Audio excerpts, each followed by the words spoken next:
Hello à tous, bienvenue ou re-bienvenue sur ma chaîne, j'espère que vous allez bien puisque aujourd'hui on va faire un book haul ainsi que un petit haul papeterie à la fin. Au mois de mars je n'avais pas prévu d'acheter autant mais finalement je me suis retrouvée avec pas mal de choses et pour ma défense j'ai quand même reçu pas mal de livres donc ça va. Mais j'avais très envie de vous montrer mes petits achats, surtout que j'ai été à Lyon au mois de mars, donc j'ai été à la librairie qui s'appelle Dame Fine, je vous le mettrai juste en bas, et j'ai été à Gibert Occasion, j'ai acheté des livres en anglais et des livres d'occasion pour ma défense et vraiment c'était très très chouette. Et puis j'ai reçu quelques petites réceptions qui sont vraiment très très chouettes aussi, et j'ai également reçu des campagnes Ulule qui sont arrivées au mois de mars. Donc c'est parti, je vais vous montrer tout ça. Alors on va commencer par une petite campagne Ulule que j'ai reçue et que j'ai super hâte de lire. Il s'agit du petit guide de l'oniromancie de Andrea Kerlo que je suis sur les réseaux, qui fait vraiment de superbes illustrations. Donc en fait c'est un petit guide sur les rêves, voilà, donc l'interprétation des rêves. Et ça m'avait l'air super sympa. C'est un livre en hardback, il est vraiment super beau. Il est tout bleu comme ça avec voilà, une petite tête de mort et tout. Et vraiment à l'intérieur vous avez, donc je l'ai pas encore lu mais voilà, vous avez plein de significations. Vous avez un petit, au début voilà, une petite introduction, voilà. Et ensuite vous avez donc les interprétations que vous pouvez utiliser.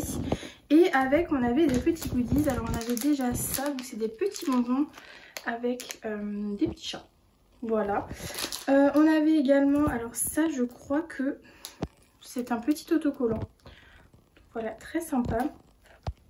On avait aussi un petit flyers comme ça.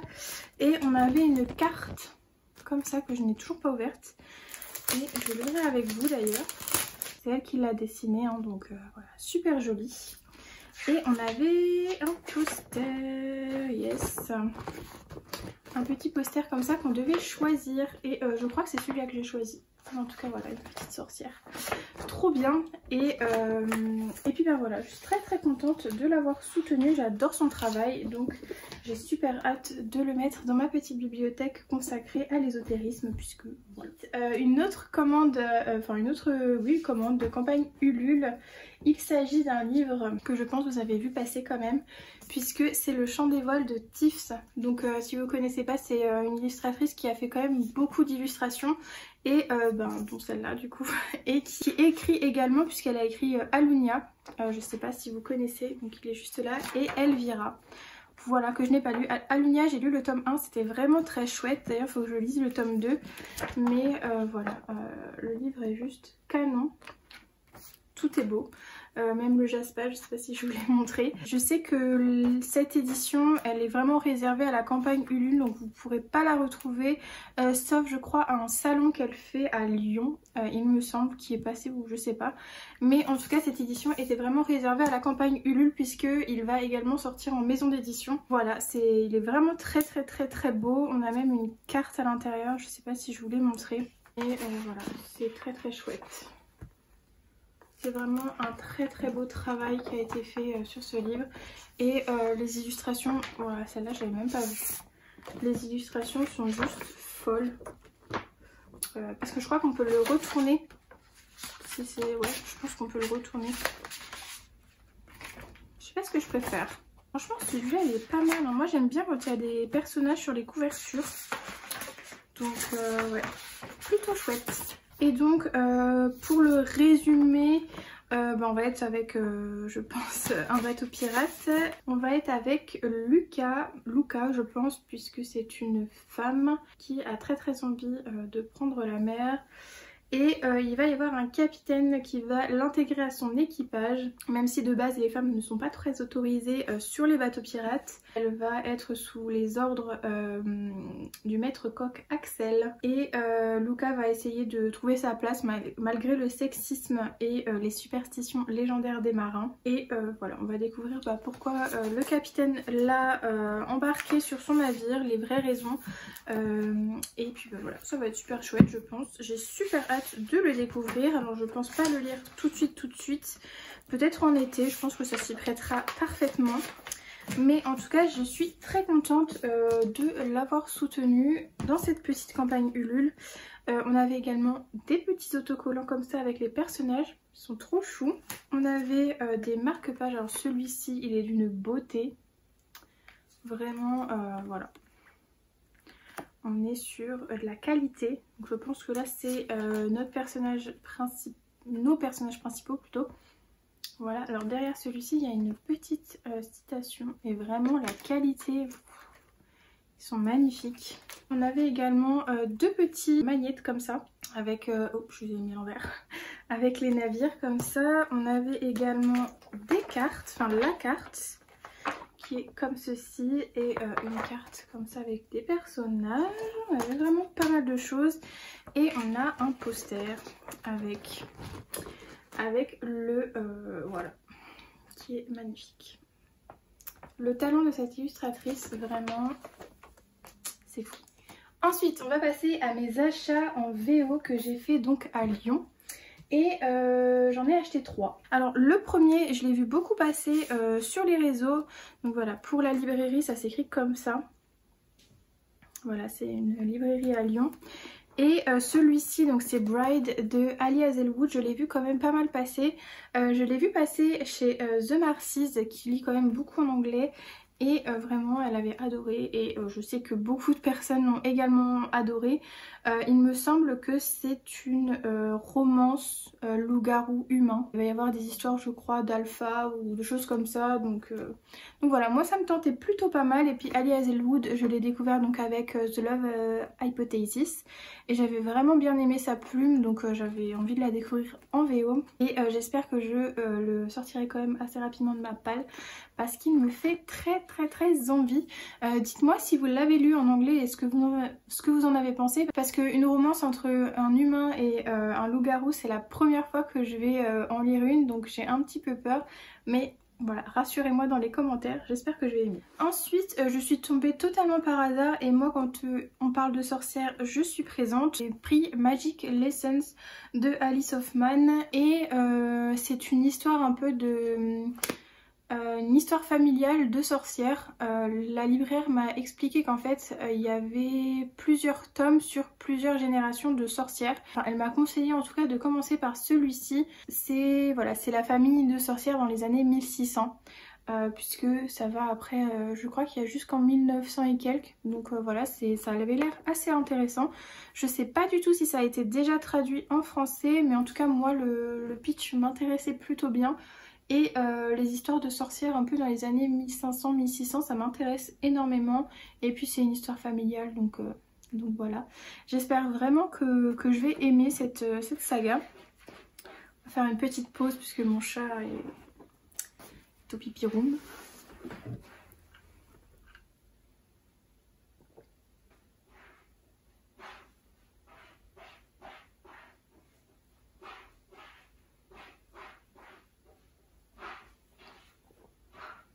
Je sais pas si vous l'entendez. Bref. Ensuite, j'ai pris Emily Wilde's Encyclopedia of Fairies de Heather Fawcett qui est sortie déjà chez De Saxus. Je pense que vous l'avez tous vu passer. Moi, quand je l'ai vu comme ça, j'ai eu très envie de le prendre en VO. Surtout que... Alors, au départ, ce livre me tentait pas tant que ça. Mais...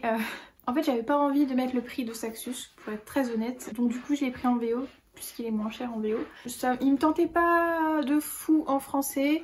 J'avais envie de le découvrir en anglais. Et puis, on verra bien quand est-ce que je lirai. Mais en tout cas, voilà. Et puis, ça me fera un peu progresser mon anglais. Si vous n'avez pas vu le résumé passé, ce que je doute fortement, mais on va être avec Emily Wilde qui va partir en gros à la découverte un peu de différents lieux et du coup elle va écrire donc une encyclopédie des fées et elle va devoir partir comme ça, voilà, découvrir un peu le monde et pour pouvoir faire son encyclopédie. Donc voilà, ça avait l'air quand même chouette, ça avait l'air choupinou, donc on verra bien. Et puis j'avoue que cette ouverture elle m'a quand même un petit peu convaincue, même le dos comme ça, même les écritures là ils sont en relief, bref c'est trop beau. Du coup chez Gibert j'ai pris 2 livres d'occasion dont un que j'ai déjà lu Et je vous en parle dans mon vlog lecture qui va bientôt sortir. Mais du coup j'avais pris la sphère de Alexiane de Lys. J'avais pris le collector puisque au lieu de 22 €, je l'ai payé 14. Voilà, il y a des chouettes illustrations à l'intérieur. Voilà, le jaspage est violet, tout est violet dedans. Et le pitch m'intéressait plutôt bien de base puisque on va être avec deux jeunes femmes qui vivent, qui sont mannequins et qui vivent dans un monde où il n'y a pas d'hommes. Un jour, la copine de Noria, donc Kylian, va l'inviter à partir à la découverte de la sphère, qui est en fait une entreprise qui permet de partir dans une réalité virtuelle pendant un jour, un mois, une semaine. Et du coup Kylian lui a payé, je crois, donc oui, une semaine. Et du coup elles vont partir tous les deux comme ça dans cette réalité augmentée virtuelle. Et tout ne va pas se passer comme prévu et moi la fin m'a déçue, voilà, pour être très honnête. En fait j'ai envie de dire, si vous cherchez de la science-fiction, n'y allez pas parce que c'en est pas. Clairement il n'y a que les 100 premières pages qui sont un peu science-fiction et encore quand on connaît la fin, voilà. Mais bon bref, je vous en parle de toute façon très vite dans mon vlog, mais voilà, j'ai été déçue. Et ensuite je me suis pris le tome 2 des voleurs de fumée. Donc j'ai déjà le tome 1 que j'avais acheté aux Imaginales il y a l'année dernière. Oh ça va, je vais dire il y a 2 ans, mais non, l'année dernière. J'ai pris le tome 2 puisque je l'ai trouvé d'occasion, mais il était plutôt en bon état, ce qui n'est pas le cas de tous les livres que j'ai vus à Gibert en occasion. Je pensais qu'il faisait un petit peu plus attention à l'occasion qu'il reprenait, mais bon. J'ai le tome 2, donc Camille, si tu passes par là, on doit, je crois, faire une LC sur cette saga, mais on n'a toujours pas commencé. Donc si jamais j'ai le tome 2, voilà, c'est un appel.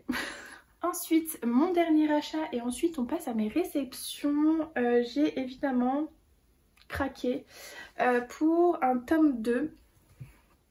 Et quel tome 2, puisque j'ai craqué pour l'Empire des damnés, donc de J. Christophe. C'est le tome 2 de l'Empire des vampires. Voilà, j'ai eu un bug. Et voilà. On est sur un livre plutôt chouette. J'ai pris le collector, le hardback, puisque collector, on ne sait plus ce que c'est, chez De Saxus. Il faut d'ailleurs que je relise le tome 1 avant de m'y remettre, parce que c'était quand même un univers assez riche et j'ai très envie. Je voulais vous montrer des illustrations, mais j'ai peur de spoiler, donc ne regardez pas et je ne regarde pas si vous l'avez pas lu. Mais il fait quand même presque 1000 pages. Ouais, donc voilà, je voulais quand même lire le tome 1 avant de me relancer dans ce tome 2. Je vous fais pas trop de résumé sur le tome 1. On peut... Oh trop bien, je préférais cette couve. Et du coup on peut aussi l'inverser. Ouais, et je vous mettrai de toute façon le lien pour aller voir le tome 1, comme ça si vous voulez un rapide résumé de ce livre, n'hésitez pas à aller voir. J'avoue que j'ai pas tous les détails en tête, mais on va être, je crois que on va être dans une fantaisie un peu médiévale avec une quête, la quête du Graal, voilà. Dans un univers de vampires et sous forme un petit peu d'interview, puisque dans le tome 1, une personne va être capturée par un vampire. Et ce vampire va l'interroger sur où est le Graal et tout ça, donc voilà. En gros c'est ça. Et là je sais pas si c'est sur le même schéma, vous avez compris, je n'ai plus tous les personnages en tête, mais c'était vraiment chouette, donc je me suis pris le tome 2. On va passer aux réceptions et je vais faire comme toute influenceuse qui se respecte, je vais le mettre quelque part sur l'écran que c'est des livres offerts, c'est des collaborations non rémunérées. Et on va commencer par les chouettes réceptions des éditions du Chat Noir. Alors je suis très contente d'être partenaire des éditions du Chat Noir parce que c'est vraiment une maison d'édition que j'adore vraiment beaucoup. Et du coup on a reçu Que le diable t'emporte de Sanguine. Et j'avoue que j'ai pas trop lu le résumé parce qu'il est très court, donc je voulais vraiment y aller comme ça. Mais en gros les 3 mots clés un petit peu, c'est urban fantasy, magie verte et sorcière. Voilà, moi c'est tout ce que j'ai besoin de savoir. La couve est super belle. Claudia Yaniciello, voilà le talent de cette couverture. Mais en tout cas j'ai super hâte de le lire et en tout cas je vous en reparle très bientôt. N'hésitez pas d'ailleurs à me suivre sur Instagram si vous ne me suivez pas encore là-bas, puisque je pense que je vais le lire rapidement et vous en parler rapidement. Tout pareil pour celui-ci, c'est une romantécie, voilà, Enemies to Lovers avec des failles. Et c'est le premier tome, Le Roi Brume, de Brume et d'Ombre de Jenna Wolfhart. Et bah voilà, je vous ai tout dit avec les 3 mots, c'est une romantécie avec un Enemies to Lovers et des failles, donc voilà. Pareil, j'ai pas très envie de relire encore une fois le résumé, mais on va être quand même sur quelque chose de plutôt pas mal. On va être quand même sur un schéma assez à cotard. Je vous lis le premier paragraphe. Quand Tessa est surprise par le roi Oberon en train de voler ses cristaux magiques pour le compte des rebelles, elle s'attend à un terrible châtiment. Cependant, en guise de punition, le roi Fae décide de la choisir comme fiancée humaine. 75 années de servitude à porter ses héritiers se profilent alors pour la jeune femme, et quand elle pénètre enfin dans la scintillante cité Fae, son sort s'avère pire que ce qu'elle imaginait. Lorsqu'elle parvient à s'enfuir, elle se retrouve sous la coupe du roi Brume, l'ennemi du royaume, celui qui a détruit des milliers de villages et plongé le monde dans les ténèbres. Il lui propose un marché, si elle l'aide à assassiner Oberon, il délivrera son peuple. Voilà, franchement hâte de le lire, je pense que je vais l'emmener avec moi pour mon petit voyage en train là, donc pas très longtemps, oui encore. Et puis ben voilà, super hâte de vous en parler, j'espère que ça va être trop bien. Ensuite on passe de nouveau à une réception super chouette. Il s'agit des Whisper Weeks de Jordan Lees, publié chez Ozu. Et je vous ai fait un unboxing sur Instagram, mais... regardez-moi cette beauté. Je l'ai déjà commencé, je l'ai commencé hier et j'en suis déjà là. Il me reste que ça à lire. Je pense que ce sera fait ce soir, mais vraiment je lis très peu de jeunesse. Je crois que je lis principalement des jeunesses de chez Ozu puisque je suis partenaire avec eux. Mais je crois que ce jeunesse là, vraiment... je sais pas à quel âge on peut le lire, à partir de quel âge, mais c'est vraiment un univers que j'adore. Il est vraiment super étoffé, les personnages sont vraiment ultra intéressants je trouve quand on est jeune et quand on est en train de se développer un petit peu. Il y a beaucoup de beaux messages à l'intérieur. Par contre je comprends juste pas le rôle d'Ansel, donc le père.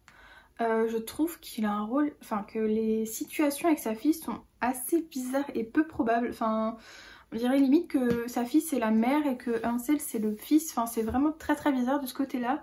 Mais bon, peut-être qu'on aura une explication par la suite. Mais en tout cas, c'est vraiment chouette pour le moment et j'ai qu'une hâte, c'est de le terminer et de vous en parler. Il sort le 5 avril. Je crois que cette vidéo sera déjà sortie quand vous pourrez l'acheter. Je ne trouve plus mes mots, mais voilà, n'hésitez pas à aller faire un tour et à le feuilleter, et vraiment pour vos enfants ça va être parfait. Il existe aussi en version normale hein, si vous préférez. Ensuite, 2 chouettes réceptions, donc une de chez Milady et il s'agit de la balade funèbre de Art et Merci, et celle-ci ce sera ma prochaine lecture je pense après les Whisper Weeks parce que... voilà, alors on est sur une romance. On va être un peu sur un échange de lettres assez mystérieux puisque, donc je vous lis un petit peu le résumé. Art est un ranger chargé de patrouiller les contrées magiques de Tanria. Je le lis comme ça, Tanria. C'est un travail ingrat qui lui laisse le temps de réfléchir à sa solitude. Merci, elle n'a jamais un moment pour souffler. Elle essaye de maintenir à flot l'entreprise familiale de pompes funèbres au mépris d'abrutis comme Art, qui semble avoir le don de se manifester quand elle n'a plus aucune patience. Après une énième dispute avec Merci, Art écrit sur un coup de tête une lettre sans véritable destinataire. À sa grande surprise, il reçoit une réponse, une missive anonyme, la première d'un échange de plus en plus intime. Si seulement Art savait qu'il a mis à nu son âme à la personne la plus exaspérante du monde, Merci. Tandis que les dangers de Tanria se rapprochent, le lien qui unit Art et Merci devient de plus en plus fort. L'amour naissant entre eux survivra-t-il à la découverte que leur cher correspondant se trouve être leur pire cauchemar? Donc voilà, ça a l'air super intéressant. On va être quand même sur un échange épistolaire. Alors j'espère que ça va pas trop prendre de place, même si c'est quand même le cœur de l'histoire. Parce que j'ai un petit peu de mal avec les échanges épistolaires. Mais bon, on va voir, on va tester. Et puis bah voilà, juste pour la beauté du livre. Voilà. Et un livre que j'attendais avec tellement d'impatience et je pense qu'il va partir également avec moi dans le train. C'est le tome 3 du Pont des Tempêtes qui s'appelle L'héritier insoumis de Daniel L. Jensen. Je vous montre quand même l'intérieur. Donc dans la jaquette, il y a une nouvelle fois la carte. Mais voilà. Je crois que c'est les mêmes mains que le tome 1, si je ne me trompe pas. Et le jaspage est comme ça. Il est vraiment très très beau. Et on va être... voilà. Avec ce couple qui... alors c'est pas vraiment... alors c'est un tome 3 mais c'est pas vraiment une suite. On va pas suivre Aren et... je sais plus son prénom. Mais on va suivre Kiris qui fait partie de l'histoire du tome 1 et 2. Mais en gros dans le tome 2 du Pont des Tempêtes, on a un couple qu'on voit très très rapidement qui est pas du tout développé et du coup il va être développé dans ce tome 3. Peut-être qu'il y aura un tome 4, je ne sais pas si elle va faire des couples sur 2 tomes. Mais en tout cas dans celui-ci on va avoir un couple comme ça. J'ai pas trop envie de vous en dire plus parce que j'ai peur de vous spoiler le tome 2. Et voilà, et j'ai pas trop envie de vous spoiler si vous l'avez pas lu. Mais en gros voilà, on est sur pas vraiment une suite. Peut-être qu'on va avoir des éléments qu'on a déjà vus dans le tome 1 et le tome 2. Tout en suivant un autre couple pendant les mêmes événements. Voilà, je sais pas si vous m'avez comprise, mais bref, voilà, j'ai super hâte de le lire. Pareil, je pense qu'il va partir avec moi dans le train. Je vous retrouve sur mon bureau pour vous faire ma petite partie haul papeterie, puisque voilà, tout était sur mon bureau et c'est plus simple pour moi de vous montrer ça comme ça. Vous verrez les produits beaucoup mieux. Alors pour commencer, j'ai fait une commande chez Astrae. Si vous connaissez pas vraiment, foncez voir cette boutique parce qu'elle est vraiment chouette. Alors comme vous pouvez le voir, j'ai déjà utilisé des stickers puisque j'ai fait mon bullet journal. J'ai également fait un petit peu mon grimoire. Donc je vous montre très rapidement ce que j'ai pris. J'ai pris pas mal de choses comme ça pour pouvoir faire justement avancer un petit peu mon grimoire. Et j'ai flashé sur cette planche violette comme ça, avec de la lavande. C'est juste trop beau. Et évidemment, il y avait son cette petite planche sur le thème de Pâques, avec des œufs et cette petite jeune femme très très bien faite et bien dessinée. Donc voilà pour ma petite commande chez Astrae. Je vous mettrai le lien dans la barre d'infos de sa boutique Etsy. Voilà, si vous voulez aller craquer. Elle a plein d'autres choses et on avait au mois de mars du coup le petit freebies comme ça. Et voilà, je voulais trop l'avoir donc j'ai fait une petite commande. Donc j'ai fait une commande pour le petit freebies et puis là on avait un petit QR code à scanner. Et ensuite c'est une boutique dans laquelle j'aime bien commander pour pouvoir faire mes débuts de mois dans mon reading journal. Donc déjà on avait cette petite carte qu'il y a toujours dans les commandes, voilà, avec les petits mots. Et ensuite j'ai quand même pas mal craqué, je vous avoue. Donc ça se présente comme ceci. Alors pour commencer on avait les petits freebies, donc là c'est toujours le même avec des petites fleurs. J'avais également celui-ci, je crois que je l'ai déjà eu aussi mais je suis pas sûre. Ensuite j'ai craqué pour 2 petits stickers, enfin 2 petits assez grands quand même. Donc celui-ci qui fait très automne Halloween. Voilà, vous connaissez maintenant ma passion pour Halloween. J'ai également pris celui-ci que je trouvais très très intéressant pour faire pareil une première page de reading journal. Voilà. Ensuite au niveau des planches, j'ai pris celle-ci qui s'appelle Book Witch, qui est très très sympa aussi, avec le petit chat trop chou, la petite sorcière, les petits livres. Je crois que ça me dit quelque chose. Mais voilà, en tout cas, j'ai pris celle-ci. J'ai encore pris une petite planche d'automne qui s'appelle Magical Autumn. Voilà, avec un petit dragon. Elle est trop belle celle-ci. Ensuite, une que j'adore aussi, c'est Cute Vampire, avec une petite Madame Vampire. Des dagues, tout ça, une petite chauve-souris. Pareil, elle est vraiment trop belle celle-ci. J'ai ensuite pris celle-ci qui s'appelle Autumn Breeze. Donc pareil, une petite lectrice, des petites citrouilles, encore une étagère de livres, elle est partout. Et ensuite j'ai pris 2 grandes planches, donc déjà celle-ci qui s'appelle Moonlight Witch. Voilà, avec des petits chats trop choux, une petite sorcière sur son balai. Vraiment celle-ci je l'adore. Voilà. Et ensuite j'ai pris les Book Witches. pareil pour... j'aime bien avoir des... En fait il me manquait pas mal de personnages. J'avais beaucoup de stickers normaux mais j'avais vraiment pas de personnages. Et là du coup je me suis dit que c'était le moment. J'ai pris tous les petits trucs que j'avais pas pu prendre parce que j'avais déjà quand même pris pas mal de choses en automne. Mais du coup là j'en ai profité pour prendre ce qui me manquait avant que ce soit plus disponible. Donc voilà, je suis très contente de mes petits achats. Je vous mettrai les 2 boutiques dans la barre d'infos si ça vous intéresse. J'ai pas de code promo, je ne suis pas assez famous pour vous avoir un code promo. Mais en tout cas voilà, n'hésitez pas à les passer sur chacune des boutiques parce qu'elles sont vraiment très cool. C'est testé et approuvé. Voilà, c'est tout pour mon petit book haul et mon petit haul papeterie. J'espère vraiment que ça vous aura plu.